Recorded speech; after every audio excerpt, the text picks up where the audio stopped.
গল্পের বাক্সবাই রোমানানুপুর চ্যানেলে আমি রোমানানুপুর আপনাদের পড়ে শোনাচ্ছি সমরেশ মজুমদারের লেখা অর্জুন সিরিজ থেকে একটি রহস্য উপন্যাস শুকনা ঝাড়ে অর্জুন। আজ শুনবেন উপন্যাসটির চতুর্থ অর্থাৎ শেষ পর্ব। বাইরে থেকে বোঝা যায় না, কিন্তু ছাউনির ভেতরটা বেশ গোছানো। বিছানা আছে, রান্নার ব্যবস্থার সঙ্গে মদের বোতলও পড়ে আছে। একটা মাঝারি সাইজের মরার খুলি, মানুষের কনুই থেকে কবজি পর্যন্ত হাড়, দুটো লাল জামা, লুঙ্গি, দুটো বড় ব্যাগ পড়ে আছে একপাশে। মাথার উপর যেমন ত্রিপলের ছাউনি, মাটির উপরেও ত্রিপল বিছানো। এই ভয়ঙ্কর বৃষ্টিতেও ভেতরটা তেমন ভেজেনি। ব্যাগ দুটো খুলে দেখার কথা ভাবল অর্জুন। একটি ব্যাগের চেহারা বেশ আধুনিক। সেটা তুলতেই বোঝা গেল ভেতরে ভারী জিনিস রয়েছে। তখনই নজরে পড়ল ব্যাগের হাতল থেকে লাগেজ ট্যাগটা খোলা হয়নি। সাধারণত প্লেনে ওঠার আগে এই ধরনের ট্যাগ হ্যান্ড লাগেজের হাতলে আটকে দেওয়া হয়। ট্যাগটা এয়ার ইন্ডিয়ার, ফ্লাইট নাম্বার লেখা আছে, কিন্তু সেই ফ্লাইট কোথা থেকে কোথায় এসেছে তা অর্জুনের বোধগম্য হল না। ব্যাগটার চেনের শেষে ছোট্ট তালা ঝুলছে। ভেতরে কি আছে দেখতে চাইলে তালা ভাঙতে হবে। দ্বিতীয় ব্যাগটা সাধারণ চটের, তালা নেই। মুখ খুলতেই শাড়ি, জামা ইত্যাদি দেখতে পেল সে। তারপর একটা ছোট্ট প্লাস্টিকের গোল বাক্স হাতে উঠে এলো। বাক্সের মধ্যে খানিকটা সিঁদুর ছাড়া কিছু নেই। বাক্সটা পকেটে ভরে বাইরে বেরিয়ে আসতেই ধপ করে একটা নারকোল প্রায় পায়ের কাছে এসে পড়ল। অর্জুন চোখ তুলতেই স্যাঁত করে অন্য গাছে সরে গেল হনুমানটা। ওটা যে এক হনুমান তাতে কোনো সন্দেহ নেই, যদিও স্পষ্ট দেখা যায়নি। কিন্তু তাকে লক্ষ্য করে নারকোল ছুঁড়ল কেন ওই প্রাণীটি? এটা কি ওর স্বভাব? মঙ্গলময় বাবুকে লক্ষ্য করে যে নারকোল দুটো নেমে এসেছিল গাছ থেকে, সেটাও কি এরই কীর্তি? অর্জুন ঘাসের রাস্তায় চলে এলো। পশু পাখিদের ট্রেনিং দিয়ে অপরাধ করার এমন ঘটনার কথা সে বইয়ে পড়েছে, কিন্তু ওই হনুমানটাকে ট্রেনিং দেওয়ার সময় পেল কি করে? ত্রিপলের ছাউনির নিচে যারা আস্তানা গেড়েছে তারা তো বাইরে থেকে এসেছে, ট্রেনিং দেওয়ার সময় পেল কি করে? ক্রমশ বাগান ছাড়িয়ে এলে দূরে নদী দেখতে পেল অর্জুন।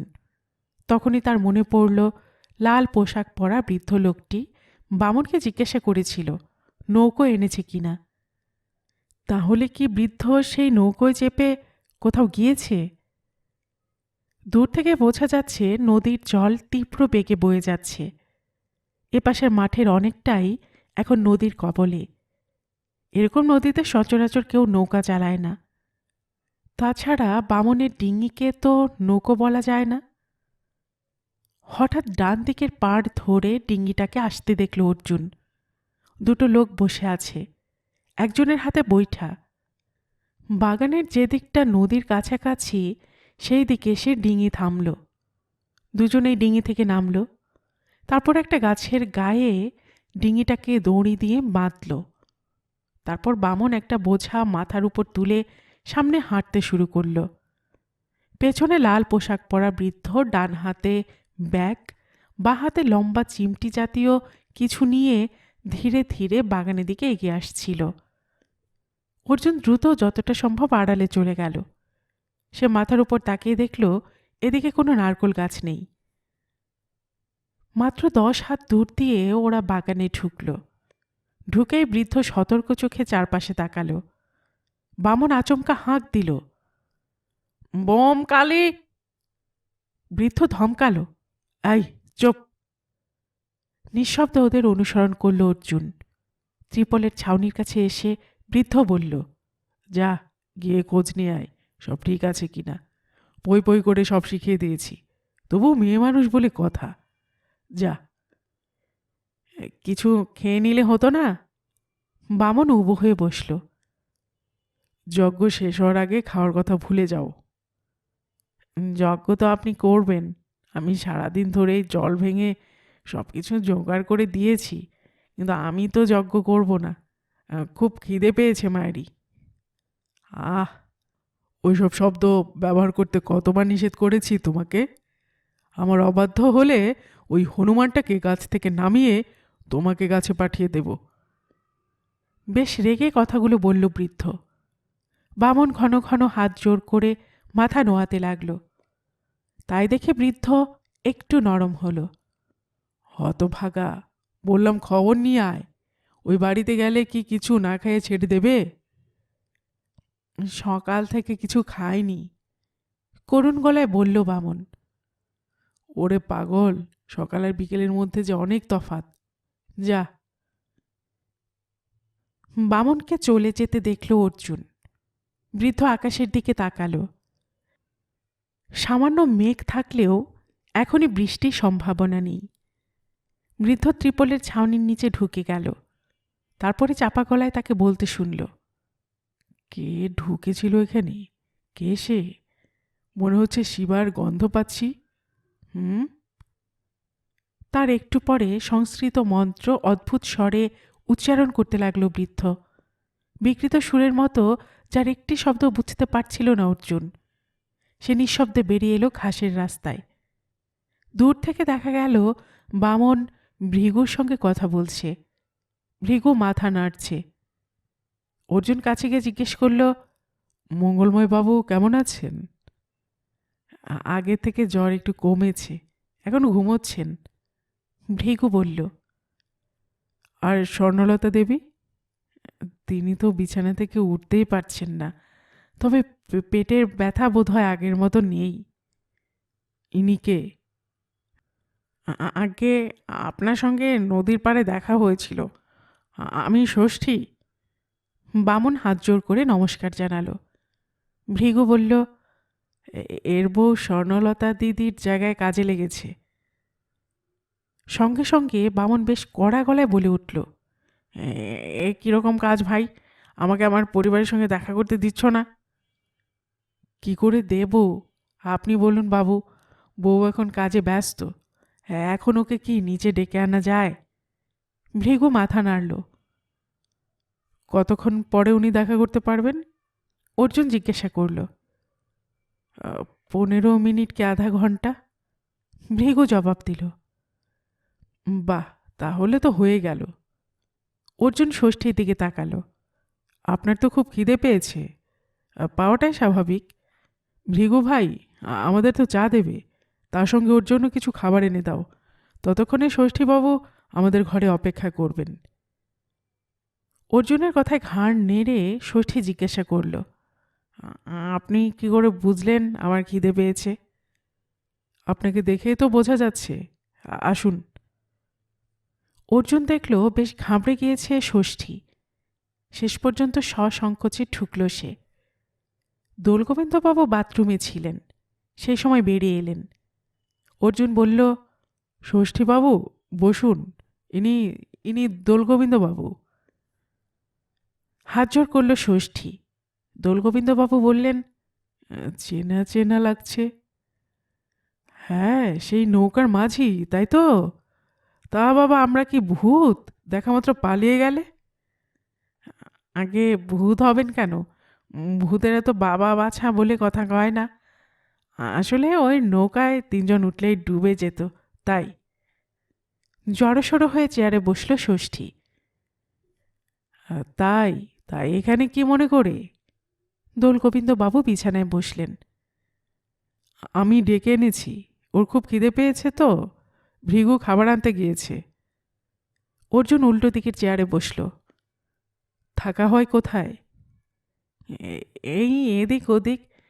বাপের ভিটা আছে নিউ বনগাই গাঁওতে। বউকে নিয়ে এদিক ওদিক থাকেন? তিনি কিছু বলেন না? বলে না আবার। এই শুকনা ঝাড় স্টেশনের ওপারে যে গ্রামটা আছে, সেখানে আছি মাস 3 5 মাস খাটি, কোনো মতে চলে যাচ্ছিল। এই দিন 15 হলো আশার আলো দেখছি। সব ঠিকঠাক হয়ে গেলে বাকি জীবনটা নিউ বনগাই গাঁওতে ফিরে গিয়ে পায়ের উপর পা তুলে কাটিয়ে দেব। হাসল ষষ্ঠী, বেশ আস্থার সঙ্গে। ওই ডিঙি অথবা পানসি ওটা কোথায় পেলেন? একজনের কাছ থেকে ভাড়া নিয়েছি। খালের জলে যা অবস্থা, ওটা না থাকলে ওপারে যাওয়া যেত না। ভাড়া নিতে তো টাকা দিতে হয়। রহস্য হাসি হাসল ষষ্ঠী। চিন্তামণি আছে, তিনি জোগাচ্ছেন। দোলগোবিন্দবাবু বললেন, বাব্বা, এ তো আধ্যাত্মিক কথা বলছে। মাথা নাড়ল অর্জুন। একদম নয়। চিন্তামণি মানে শুধু ঈশ্বর হবেন কেন? এমন মানুষও তো থাকতে পারে যিনি চিন্তা দূর করতে পারেন। কি ঠিক কি না? ষষ্ঠী মাথা দোলালো। হ্যাঁ, ঠিক ঠিক, কিন্তু খাবার নিয়ে আসছে না কেন? এই এলো বলে। আমরাও তো চা খাইনি। তা ষষ্ঠীবাবু, আপনি তো এদিক ওদিক ঘুরে বেড়ান। মানুষ দেখেছেন যেমন, ভূতও তো দেখেছেন। কপালে হাত ঠেকালো ষষ্ঠী। এই ভর সন্ধ্যায় আর ওসব কথা বলবেন না বাবু। দিনভর ঘুমিয়ে এবার তাদের জাগরণের সময় হয়েছে যে। ঠিক তখনই বড় ট্রে হাতে নিয়ে ঘরে ঢুকলো ভৃগু। 3 কাপ চা, প্লেটে বিস্কুট ছাড়া একটা বড় বাটিতে তেল মাখা মুড়ি আর লঙ্কা রয়েছে ট্রের ওপর। মুড়ির বাটি ষষ্ঠীকে দিয়ে ভৃগু বলল, একটু পরে আসছে, বেশিক্ষণ আটকে রেখো না, দুটো কথা বলে ছেড়ে দেবে। এমন ভাব করছো যেন নতুন বউকে এখানে রেখেছ। ভৃগু চলে গেল। গোগ্রাসে মুড়ি খেতে লাগলো ষষ্ঠী, ভাঙা লঙ্কা জিভে ঠেকিয়ে। দোলগোবিন্দবাবু সেটা দেখে বললেন, মন্বন্তরের মানুষ নাকি? অর্জুন বলল, তা নয়, সারাদিন কতবার নৌকো ঠেলতে হয়েছে, খুঁজে খুঁজে জোগাড় করে আনতে হয়েছে জিনিসপত্র, তার ধকল নেই। খিদে তো পাবেই। কি বলুন ষষ্ঠীবাবু? বটেই তো, এটা পাওয়া যায় তো ওটা পাওয়া যায় না। ওপারের ভাতের হোটেলগুলো জলের জন্য আজও বন্ধ, নইলে লাল বাবা ঠিক খাওয়াতেন। ষষ্ঠী মুড়ি চিবোতে চিবোতে বলল, একেবারে ঠিক কথা, কিন্তু একটা ব্যাপার লক্ষ্য করেছেন কি? আপনার খিদে পায়, কিন্তু লাল বাবার খিদে পায় না। অর্জুন বলল। দোলগোবিন্দবাবু হাসলেন। কি যে বলো, মানুষের খিদে পায় না? মাথা নাড়ল ষষ্ঠী। আমার মাঝে মাঝে মনে হয় উনি সাধারণ মানুষ নন, খুব বড় তান্ত্রিক। ভূত প্রেত পাখি, এমনকি হনুমানও ওর আদেশ অমান্য করতে পারে না। বলে জিভ কাটল সে। ছি ছি, এসব কথা বলা তো নিষেধ, কথায় কথায় বলে ফেললাম। তা বাবুরা, আপনারা এখানে কি কোনো কাজে এসেছেন? আর বলবেন না ষষ্ঠীবাবু, এখানে এসে জলে ফেসে গেছি। খবর পেয়েছিলাম এই বাড়ির বাগানটা মঙ্গলময় বাবু বিক্রি করতে চাইছেন। দেখে শুনে কিনবো কিনা ঠিক করতে এখানে এসেছিলাম। ওর সঙ্গে কথাও হয়েছিল, কিন্তু ভদ্রলোক এমন জ্বরে পড়ে গেলেন যে ওর সুস্থ না হওয়া পর্যন্ত অপেক্ষা করতে হচ্ছে।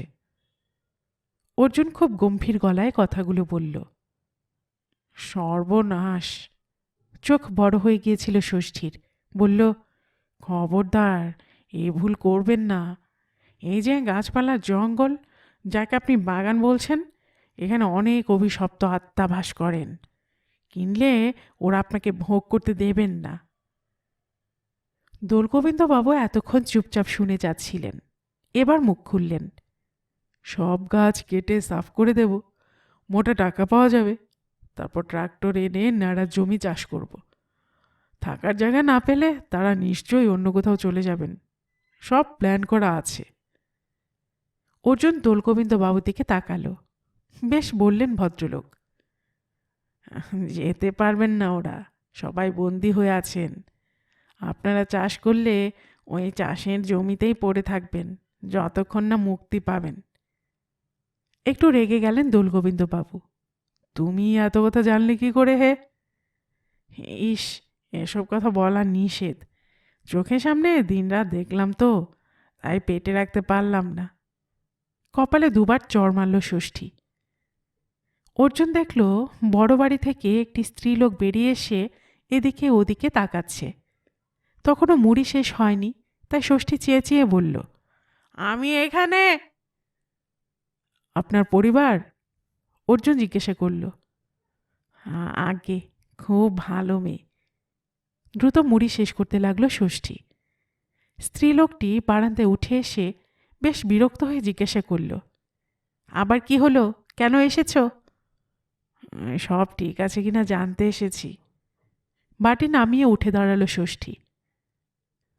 আজ অবধি কোন কাজটা ঠিক করিনি? হ্যাঁ, ঠিক আছে ঠিক আছে।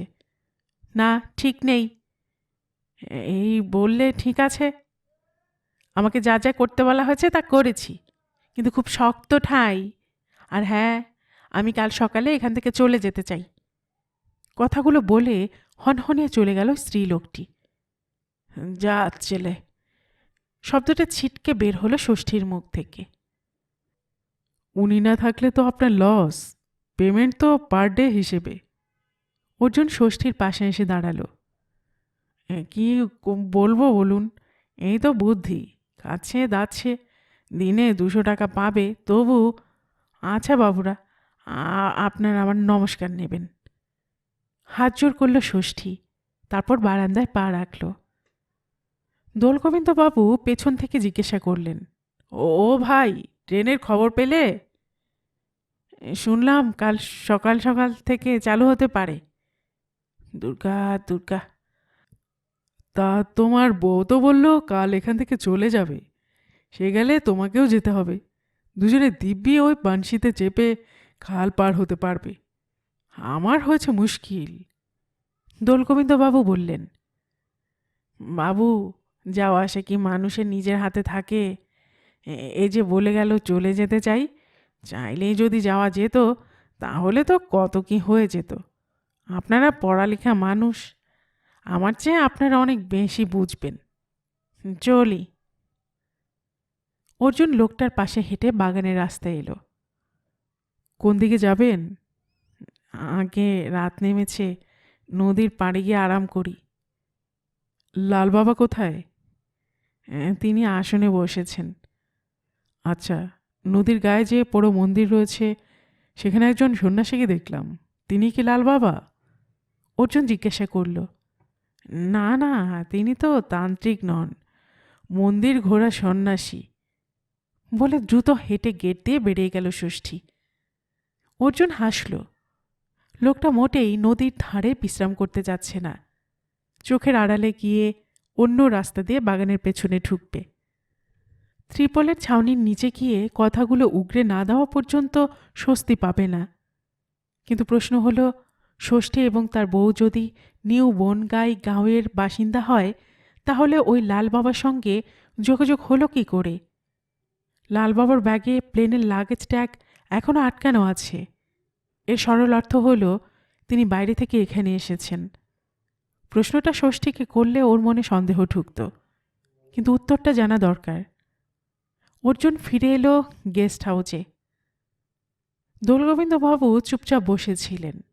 ইতিমধ্যে ভৃগু এসে আলো জেলে দিয়ে গেছে। দোলগোবিন্দবাবু বললেন, সত্যি বা মিথ্যে জানি না, তবে লোকটা যখন বলে গেল তখন ভোরের আগে ঘরের বাইরে যেও না। ভূতের ভয় পাচ্ছেন? অর্জুন হাসল। দোলগোবিন্দবাবু জবাব দিলেন না। অর্জুন জিজ্ঞাসা করল, যাবেন নাকি? দোলগোবিন্দবাবু তাকালেন। অর্জুন বলল, মঙ্গলময় বাবু এখন কেমন আছেন তা খোঁজ করে আসি। ওর গেস্ট হাউসে আছি, ওরই পাঠানো খাবার খাচ্ছি। খোঁজ না নেওয়াটা অভদ্রতা হবে। তাই বলো, বেশ চলো।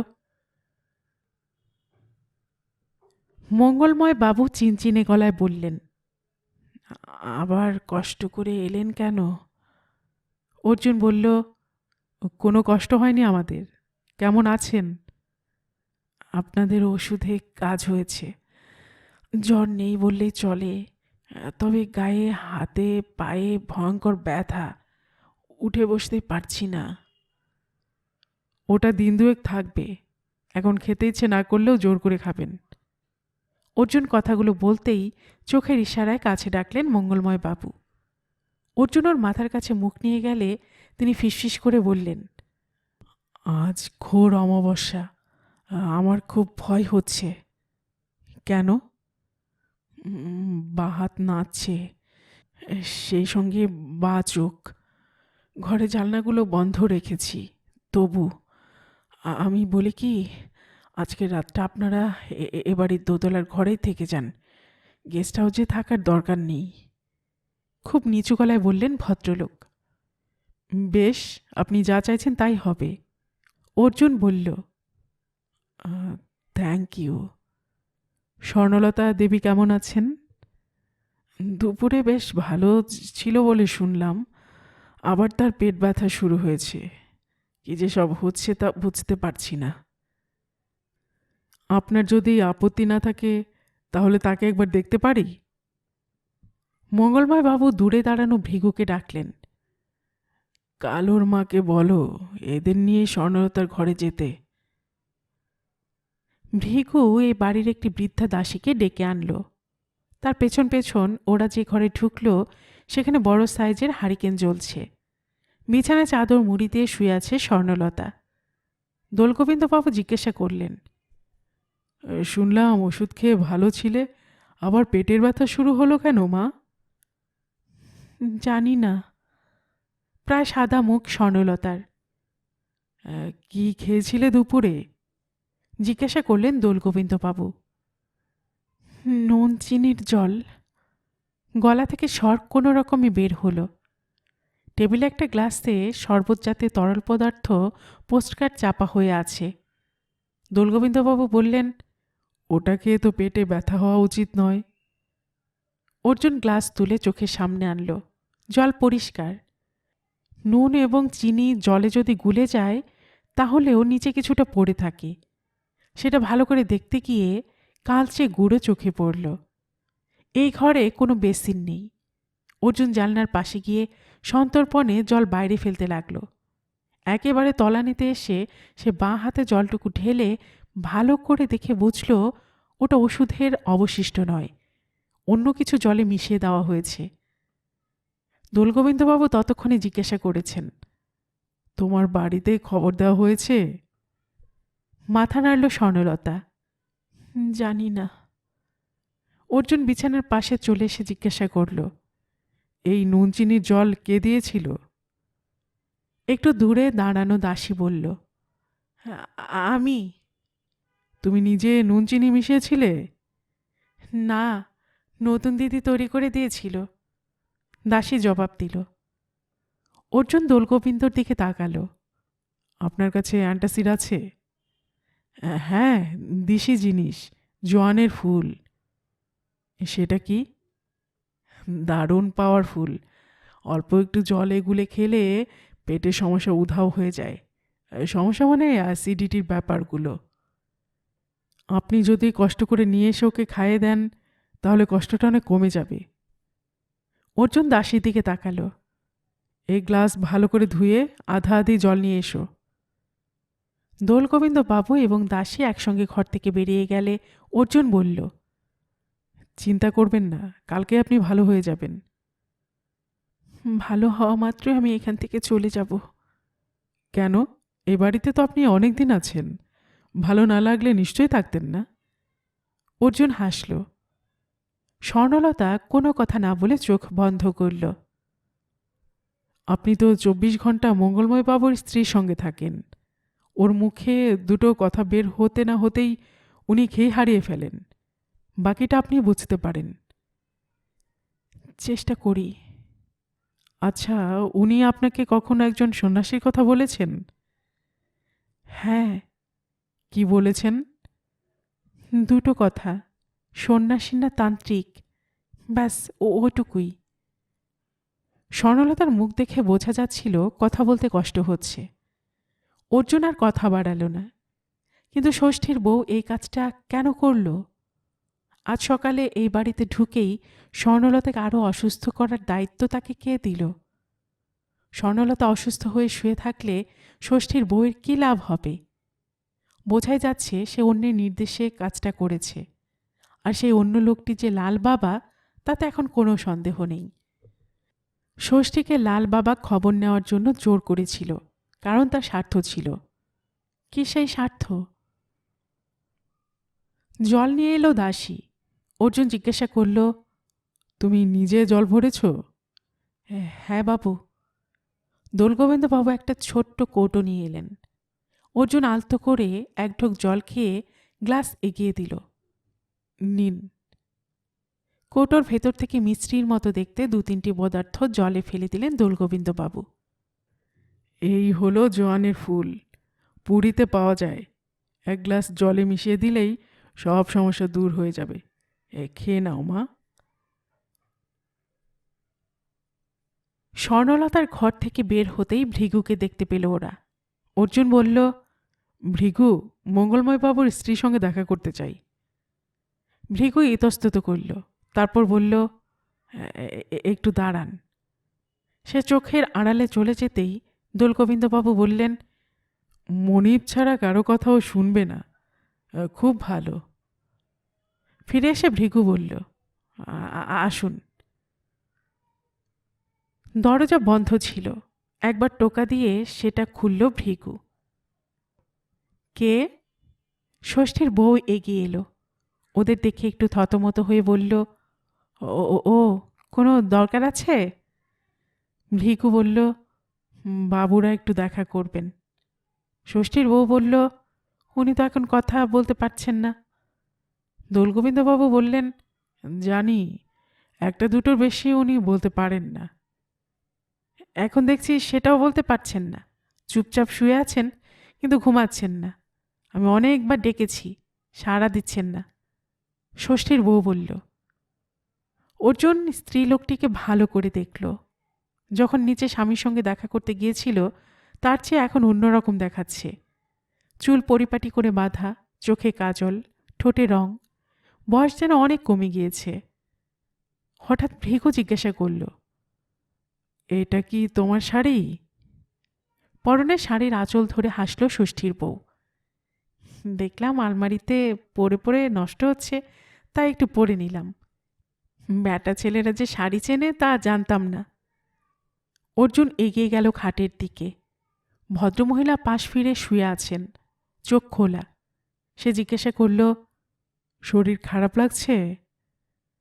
মঙ্গলময় বাবুর স্ত্রীর কোনো প্রতিক্রিয়া নেই। হাত বাড়িয়ে ওর কবজি তুলে পালস পরীক্ষা করতে গিয়ে অর্জুন বুঝল গতি খুব দ্রুত, শরীরও বেশ গরম। সে ঘুরে দাঁড়াল।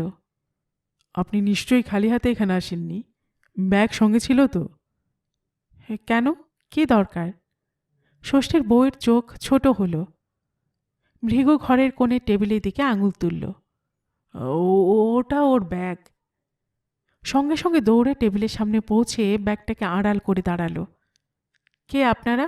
মেয়ে ছেলের ব্যাগে হাত দিতে নেই তা জানেন না? কি আছে ওই ব্যাগে যে দেখাতে ভয় পাচ্ছেন? অর্জুন বলল।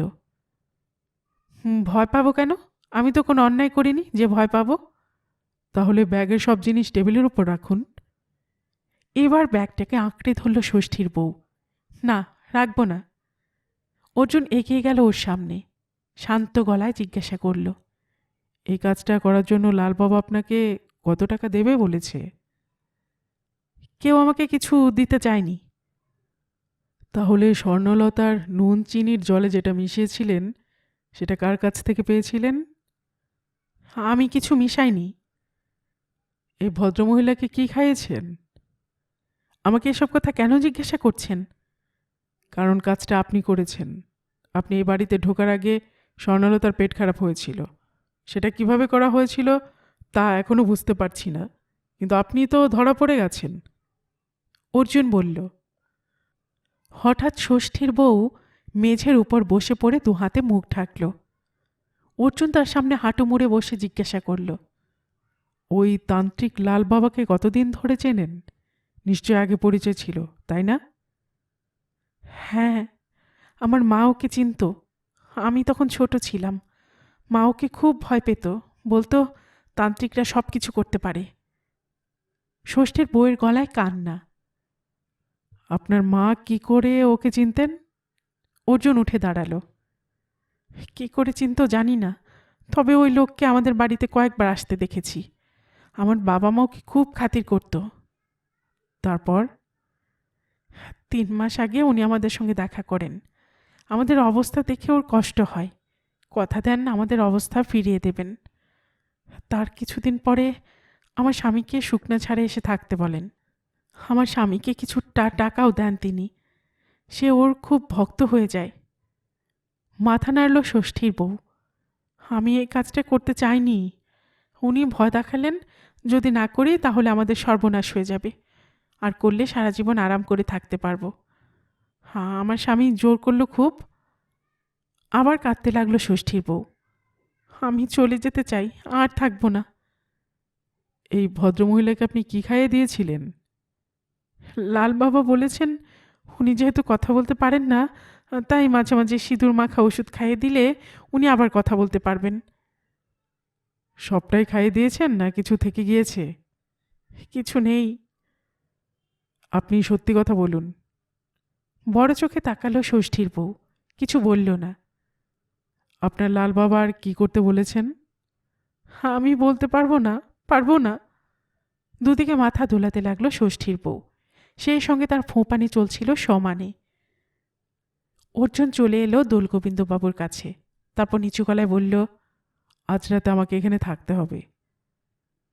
এখানে মহিলারা থাকেন, তুমি কি করে থাকবে? এখন আর মেয়ে পুরুষের ভাগাভাগি করে লাভ নেই।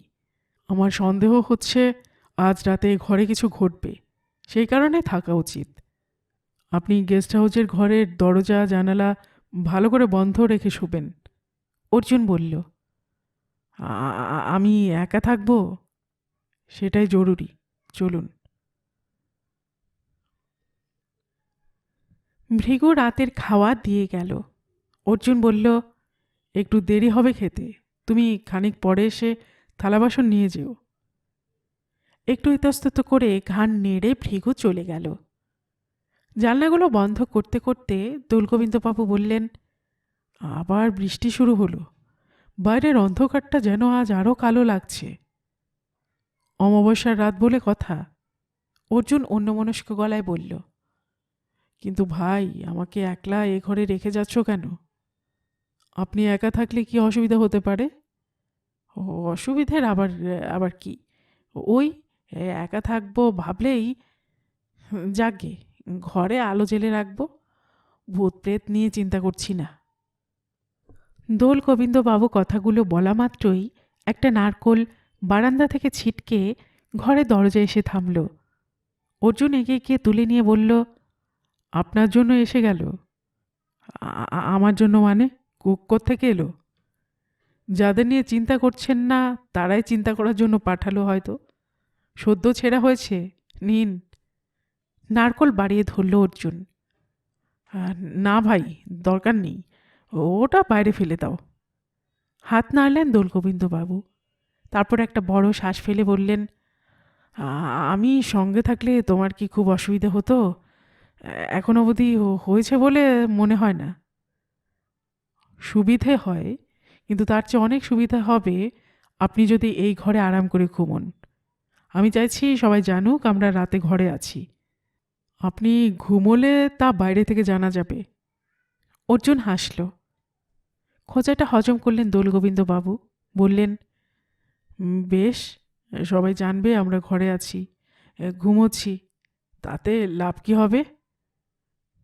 পরে বলবো, আসুন খাওয়া যাক। অর্জুন হাত বাড়াল।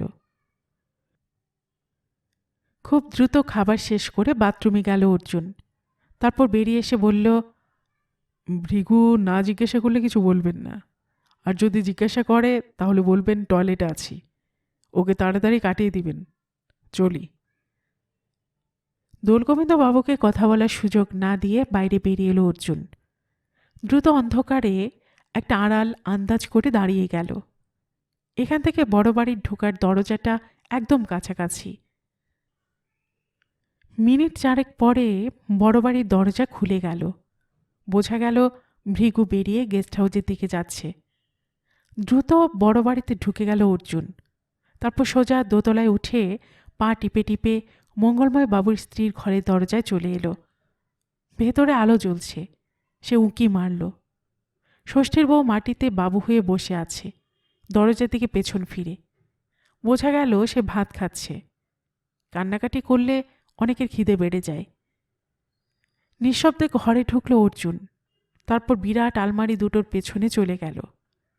একটা মানুষ কোনো মতে দাঁড়াতে পারে, কিন্তু দীর্ঘদিন ধরে ওখানে ঝুল এবং মাকড়সার জাল ছড়িয়ে থাকায় স্বস্তি পাচ্ছিল না অর্জুন। ষষ্ঠীর বউয়ের খাওয়া শেষ হলে সে থালা গ্লাস নিয়ে বাইরে চলে গেল। আড়াল থেকে অর্জুন দেখল মঙ্গলময় বাবুর স্ত্রী সেই একই ভঙ্গিতে শুয়ে আছেন। তার কিছুই করার ছিল না। মঙ্গলময় বাবুকে বললেও তিনি ডাক্তার জোগাড় করতে পারতেন না। ভদ্রমহিলাকে হাসপাতালে নিয়ে যাওয়াও সম্ভব হতো না। ষষ্ঠীর বউ ফিরে এসে দরজা বন্ধ করল। তারপর মঙ্গলময় বাবুর স্ত্রীর পাশে গিয়ে দুবার ডাকল, এই যে শুনছেন? তারপর নাকের নিচে আঙ্গুল নিয়ে গিয়ে পরীক্ষা করে হাসল, যার অর্থ মানুষটা বেঁচে আছে। হারিকেনের আলো অনেকটা কমিয়ে ষষ্ঠীর বউ মঙ্গলময় বাবুর স্ত্রীর পায়ের দিকে গিয়ে বসল। তারপর পাশ ফিরে শুয়ে পড়ল। দাঁড়িয়ে থাকতে অসুবিধা হচ্ছিল অর্জুনের। তার উপর একটা নেংটি ইঁদুর জ্বালাতন শুরু করেছে। জুতোর তলায় সেটাকে চেপে মারার চেষ্টা করেও বারবার ব্যর্থ হচ্ছে সে।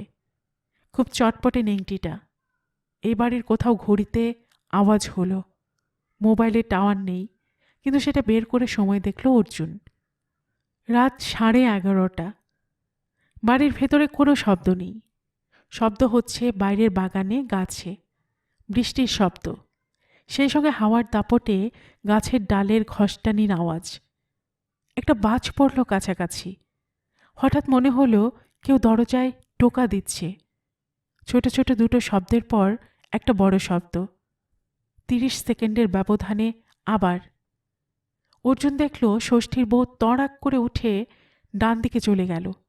সেখানে একটা বড় বন্ধ দরজার সামনে দাঁড়িয়ে কান পাতল।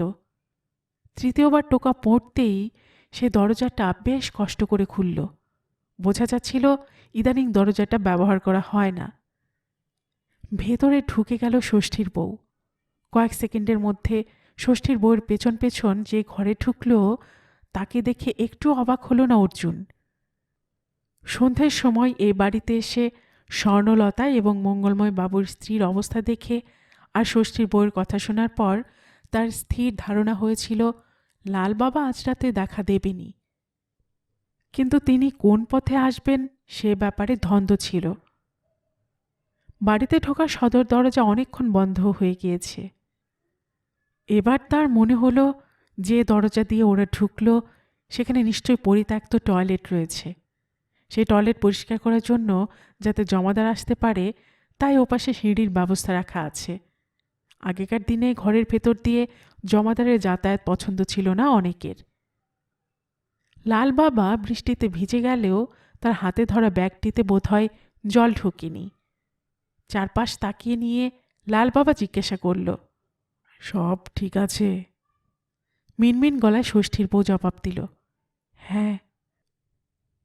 লাল বাবা আবার যে দরজাতে ঘরে ঢুকেছিল সেই দরজা দিয়ে আড়ালে চলে গেল। মিনিট 15 মধ্যে শুকনো লাল ধুতি আর ফতুয়া পরে ব্যাগ নিয়ে ঘরে ফিরে এসে মঙ্গলময় বাবুর স্ত্রীর পাশে দাঁড়িয়ে একটু ঝুঁকে খানিকক্ষণ কিছু লক্ষ্য করল। তারপর জিজ্ঞাসা করল, কতটা খাইয়েছিলি? যতটা বলেছেন, ষষ্ঠীর বউ জবাব দিল। তারপর আর কথা বলছে না, তাই তো? হ্যাঁ। কথা বলছে না বলে কেউ সন্দেহ করেনি? ঢোক গেল ষষ্ঠীর বউ। তারপর বলল, না। গুড। খুশি হয়ে ব্যাগ থেকে নানা ধরনের জিনিস বের করে ঘরের মেঝেতে রাখল লাল বাবা। তারপর একটা আসন পেতে বসে পড়ল। ব্যাগের জিনিসপত্র সামনে সাজাতে লাগলো যত্ন করে। অর্জুন দেখল একটা মরার খুলি, একটা সাঁড়াশি, কতগুলো শেকড়, কতগুলো কাঠের টুকরো। সেগুলো প্লাস্টিকের ব্যাগে আনা বালির উপর চিতার মতো সাজালো। সবশেষে সে সিঁদুরের কৌটোটাকে দেখতে পেল অর্জুন। গোছানো হয়ে গেলে লাল বাবা বলল, মাথার ওপাশের জানলা খুলে দাও। জল আসবে। ষষ্ঠীর বউ আপত্তি জানালো, যা বলছি তাই করো, ওই খোলা জানলা দিয়ে সে আসবে। জানালা খুলেই সরে এলো ষষ্ঠীর বউ। বৃষ্টির ছাঁট আসছে। এবার তুমি এখান থেকে যাও। লাল বাবা হুকুম করল, কোথায় যাব? ও ও ঠিক আছে, আমি যে ঘর দিয়ে ঢুকলাম সেই ঘরে গিয়ে শুয়ে পড়ো, তোমার এখানে থাকার কোনো দরকার নেই। ষষ্ঠীর বউ ধীরে ধীরে চোখের আড়ালে চলে গেলে লাল বাবা পদ্মাসনে বসল। ধূপ জেলে মরার খুলির গায়ে জবা ফুল রাখল। তারপর টুকরো কাঠের উপর তরল পদার্থ ঢেলে দেশলাই কাঠি জেলে আগুন ছোঁয়ালো। সঙ্গে সঙ্গে দাউ দাউ করে আগুনের শিখা উপরে উঠল। লাল বাবা সে আগুনের দিকে তাকিয়ে অদ্ভুত সব মন্ত্র উচ্চারণ করতে লাগল। অর্জুন দেখল, যখনই লাল বাবা মন্ত্র বলছে তখনই আগুনের শিখা ঊর্ধ্বগামী হচ্ছে, আবার উচ্চারণ থামালেই শিখা নেমে আসছে। এবার মরার খুলির গায়ে অনেকটা সিঁদুর বুলিয়ে দিল লাল বাবা। তারপর সাঁড়াশির মুখে শেকড় নিয়ে আগুনের উপর রেখে মন্ত্র পড়তে লাগল। শেকড় পুড়ে কালো হয়ে গেলে সেটা মরার খুলির উপর রেখে আগুনের উপর ধরে খানিকটা মন্ত্র পড়ে উঠে দাঁড়ালো লাল বাবা। মন্ত্র পড়তে পড়তে মঙ্গলময় বাবুর স্ত্রীর মুখের কাছে খুলিটা নিয়ে গেল। কয়েক সেকেন্ড খুলি ধরে রেখে চাপা গলায় হুঙ্কার ছাড়ল লাল বাবা, খুলে যা, খুলে যা, খুলে যা। বলা শেষ হতেই খুলি ঘষতে লাগলো ভদ্রমহিলার গলায়, মুখে। সঙ্গে সঙ্গে মুখটা টকটকে লাল হয়ে গেল।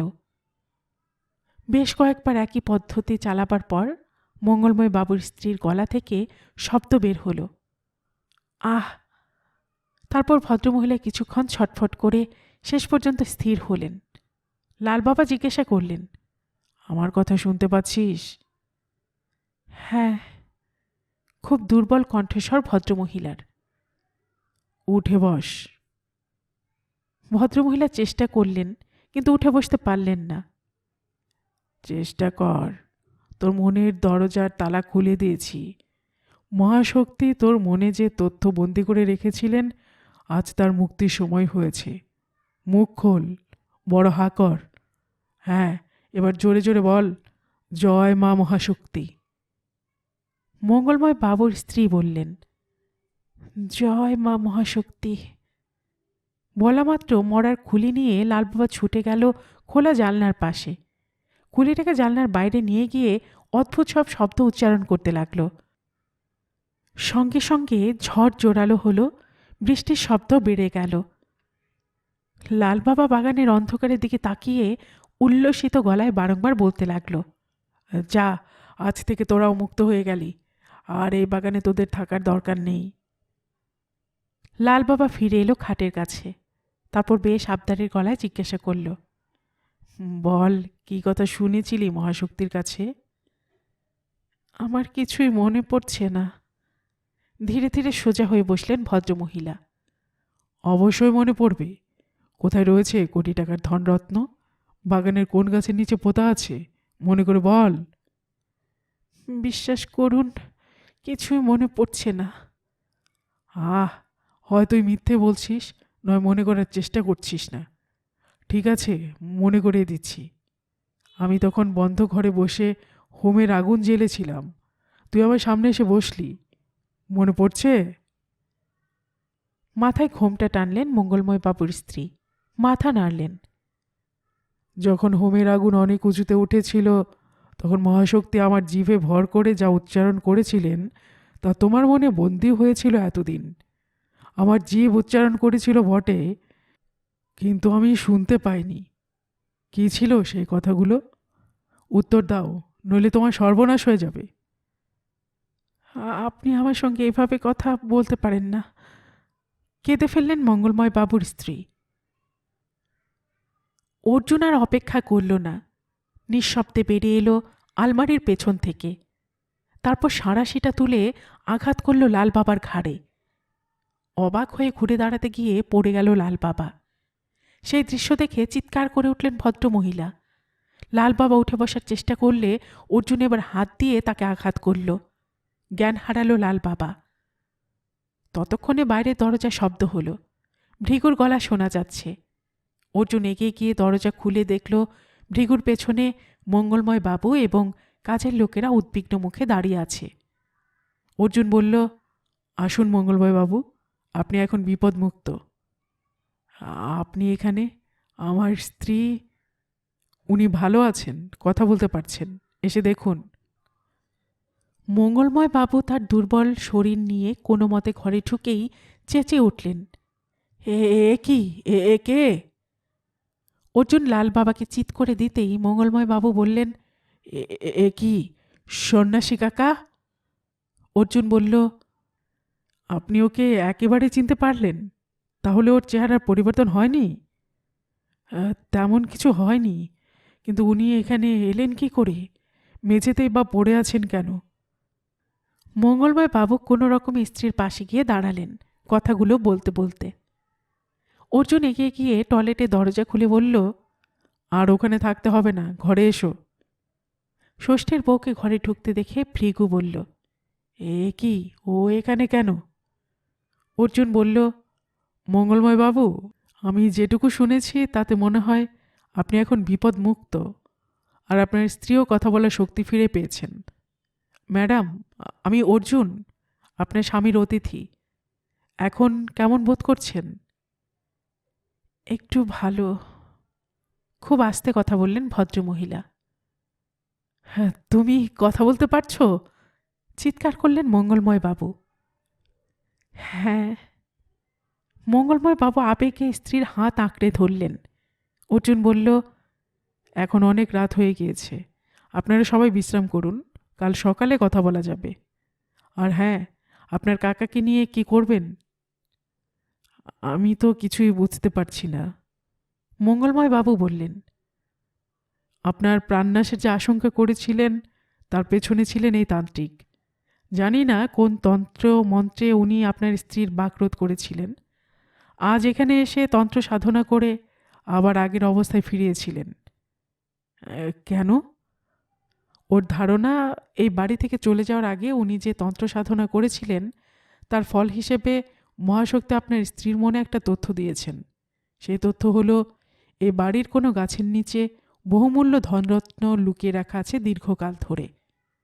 তখনই হয়তো অনুসন্ধান করা সম্ভব ছিল না বলে আপনার কাকা ওই তথ্য ওর মনে বন্দি করে রেখেছিলেন, যার ফলে উনি একটি দুটির পর আর কথা বলতে পারতেন না। ওর মস্তিষ্কও অচল হয়ে যেত। সেই তথ্য উদ্ধার করার জন্য আজ তান্ত্রিক এসেছিলেন। টাকার লোভ দেখিয়ে ষষ্ঠী এবং তার বউকে সঙ্গী করেছিলেন।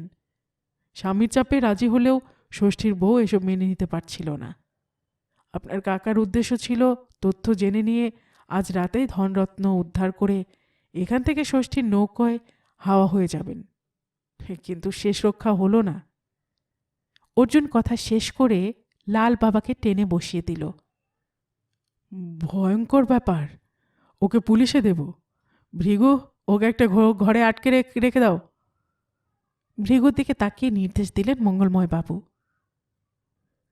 পুলিশে দিতে পারেন, কিন্তু উনি বেল পেয়ে যাবেন। অর্জুন বলল, সে কি করে? মঙ্গলময় বাবু অবাক হলেন। উনি এমন অপরাধ করেছেন যার কোনো প্রমাণ নেই। ওর এইসব তান্ত্রিক কার্যকলাপ আদালত বিশ্বাস করবে না। তবে হ্যাঁ, ষষ্ঠী এবং তার বউ যদি ওর পরিকল্পনার কাহিনী ফাঁস করে দেয় তাহলে কয়েক মাস জেলে কাটাতে হতে পারে। অর্জুন ষষ্ঠীর বউর দিকে তাকালো। কি, তুমি পুলিশকে সব কথা খুলে বলবে? মুখ ঘুরিয়ে নিয়ে ষষ্ঠীর বউ বলল, আমি এখান থেকে চলে যেতে চাই। তোমার ইচ্ছে হলে চলে যাবে, তার হয় না। তুমি স্বর্ণলতার গ্লাসে পেটের যন্ত্রণা যাতে হয় তার ওষুধ মিশিয়েছ। মঙ্গলময় বাবুর স্ত্রীকে লাল বাবার নির্দেশ মেনে অসুস্থ করেছ, এটুকু প্রমাণ করা যাবে। হত্যার চেষ্টা করার অপরাধে বেশ কয়েক বছর জেলে থাকতে হতে পারে। অর্জুন হাসল। আঁচলে মুখ চেপে কেঁদে উঠল ষষ্ঠীর বউ। বিশ্বাস করুন, আমি এসব করতে চাইনি। লোভ দেখিয়েছে, ভয় দেখিয়েছে বলে করতে বাধ্য হয়েছি। আমাকে ছেড়ে দিন, আমি এখনই এখান থেকে চলে যাব। কি করে যাবে? অর্জুন জিজ্ঞাসা করল। ওর সঙ্গে নৌকোয় চলে যাব। ওকে কোথায় পাবে? বাগানে। ষষ্ঠীর বউ কথাটা বলতেই মঙ্গলময় বাবু বললেন, বাগানে?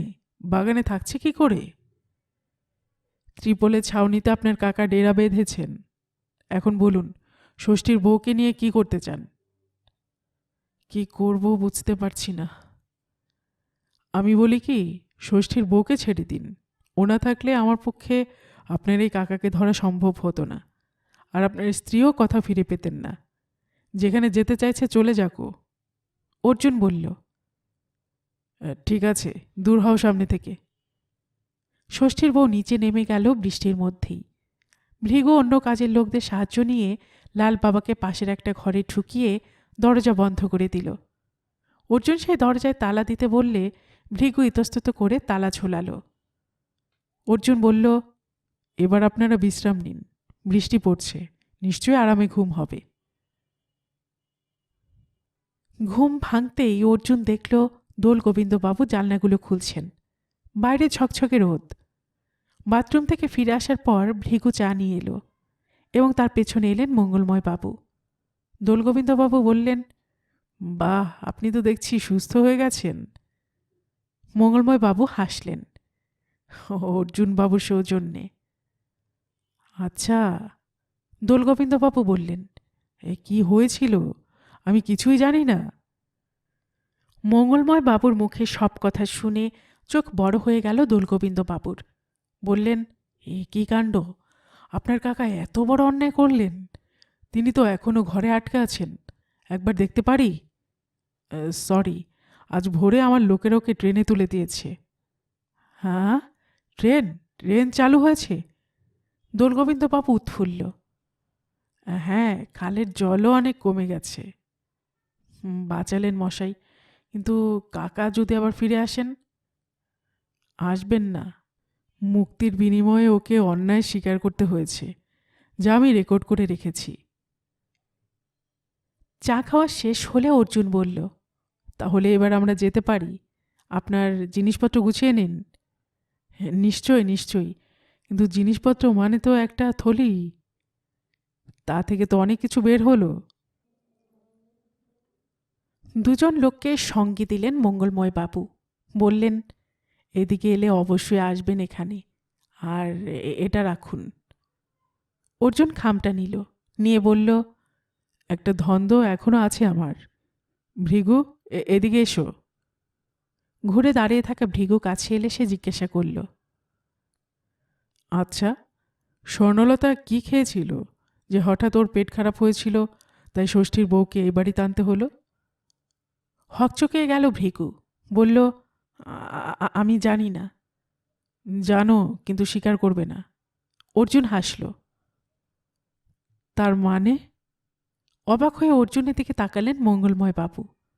অর্জুন বলল, প্রমাণ নেই, তাই ভৃগু বেনিফিট অফ ডাউট পেয়ে গেল, কিন্তু আপনি সতর্ক থাকবেন। আচ্ছা, নমস্কার। দোলগোবিন্দবাবু বললেন, নমস্কার। উত্তর দেওয়ার কথা ভুলে মঙ্গলময় বাবু ক্রুদ্ধ চোখে মুখ নামিয়ে দাঁড়িয়ে থাকা ভৃগুর দিকে তাকালেন। ট্রেন এলো দেরিতে, প্রায় খালি কামরা। গাড়ি চললে দোলগোবিন্দবাবু বললেন, বেশ কাটল। কাল রাতে ভূত দেখেছিলেন? অর্জুন জিজ্ঞাসা করল। কি করে দেখব, ঘুমিয়ে পড়েছিলাম যে। কিন্তু দোলগোবিন্দবাবু, হাত তুলে অর্জুনকে থামালেন ভদ্রলোক।